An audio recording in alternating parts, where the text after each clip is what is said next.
আসসালামু আলাইকুম রহমতুল্লাহ। একটু চিন্তা করে দেখুন, আপনি কি প্রতিদিন মোবাইল ব্যবহার করেন? ফেসবুক, টিকটক, ইউটিউব, ইনস্টাগ্রাম এসব কি আপনার দৈনন্দিন জীবনের অংশ? তাহলে এই ভিডিওটি আপনার জন্য অত্যন্ত গুরুত্বপূর্ণ।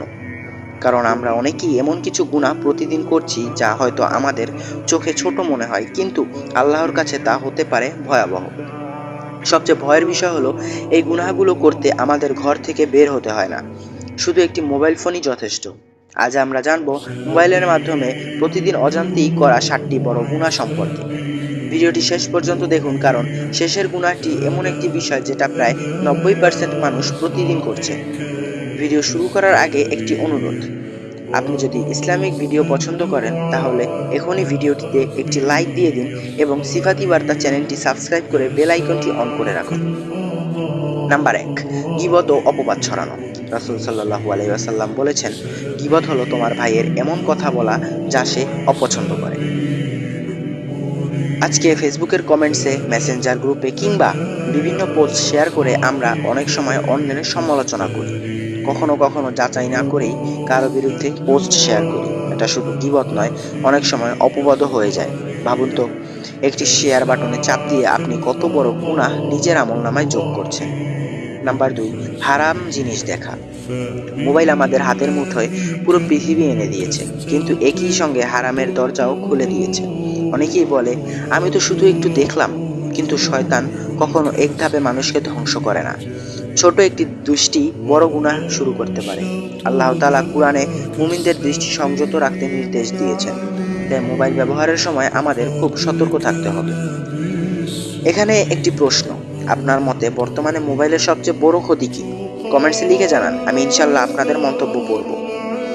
3 নাম্বার, সময় নষ্ট করা। অনেকেই বলেন, আমি মাত্র 5 মিনিটের জন্য ফোন ধরেছিলাম, কিন্তু পরে দেখা হয়ে যায় 1 ঘন্টা পার হয়ে গেছে।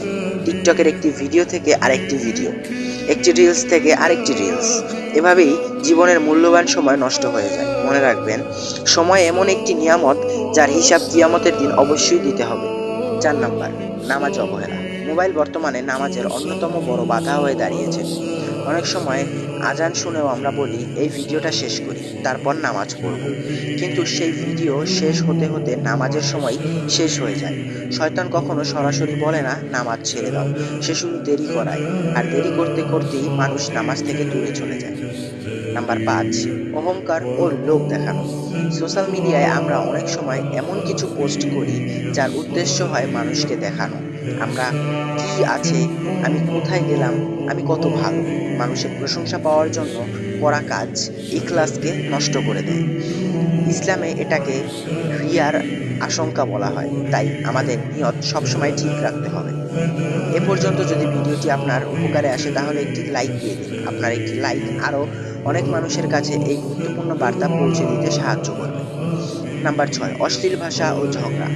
ফেসবুকে একটি পোস্ট, তার নিচে শত শত কমেন্ট, কত গালি, কত অপমান, কত বিদ্বেষ, অথচ আমরা ভুলে যাই প্রতিটি শব্দ ফেরেশতারা লিখে রাখছেন।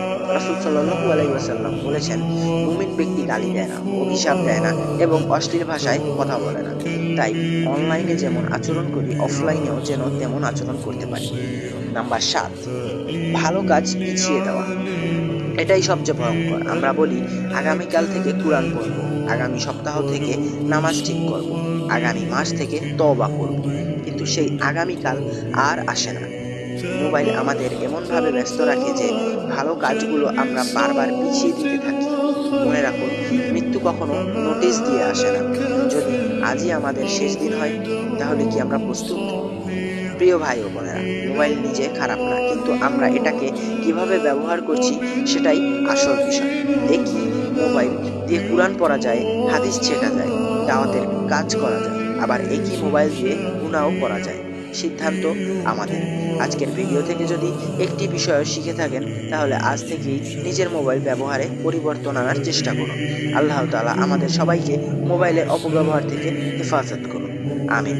ভিডিওটি কেমন লাগলো অবশ্যই কমেন্টসে জানাবেন, আর এমন ইসলামিক রিমাইন্ডার নিয়মিত পেতে সিফাতি বার্তা চ্যানেলটি সাবস্ক্রাইব করে পাশে থাকুন। আসসালামু আলাইকুম ওয়া রাহমাতুল্লাহি ওয়া বারাকাতুহু।